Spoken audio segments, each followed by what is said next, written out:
While President Obama was tearing up to support his call for gun control, the U.S. military-industrial complex was celebrating its continued leadership in the sale of weaponry to foreign regimes. According to the New York Times, U.S. foreign arms deals increased nearly $10 billion in 2014. Total sales went from $26.7 billion in 2013 to $36.2 billion in 2014, a 35% increase.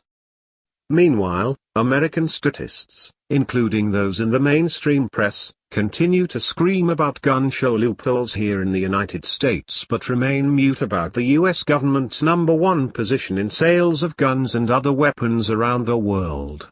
Russia and China, which U.S. national security state officials perceive to be rivals of the U.S. empire, are #2 and #5.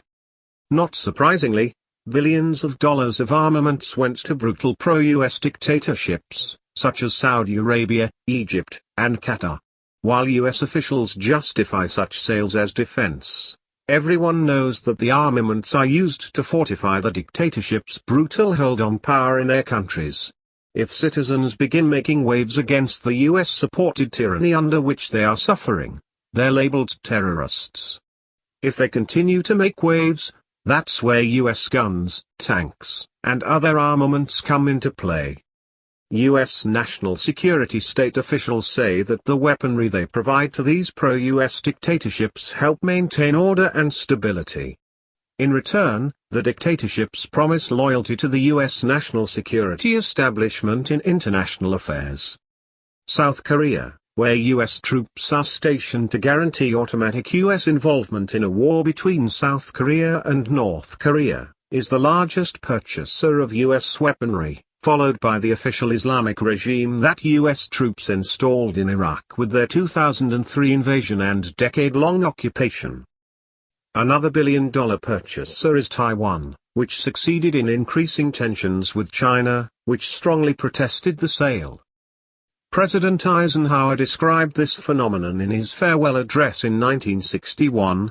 This conjunction of an immense military establishment and a large arms industry is new in the American experience. The total influence, economic, political, even spiritual, is felt in every city, every state house, every office of the federal government.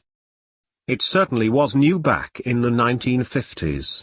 If the American people in the 1780s had been told that the Constitutional Convention had come up with this type of federal government, there is no possibility that they would have approved the Constitution. Of course, during Ike's time, the national security establishment was saying that this fundamental change in the nature of the federal government was only necessary because of the Soviet Union and the Cold War. Really? Then why didn't it get dismantled when the Soviet Union was dismantled and the Cold War was over? Among the ironies in all this is that there is gun control in many of the countries ruled by dictatorships that the U.S. military-industrial complex furnishes with arms. That, of course, inhibits them from resisting the tyranny under which they are suffering.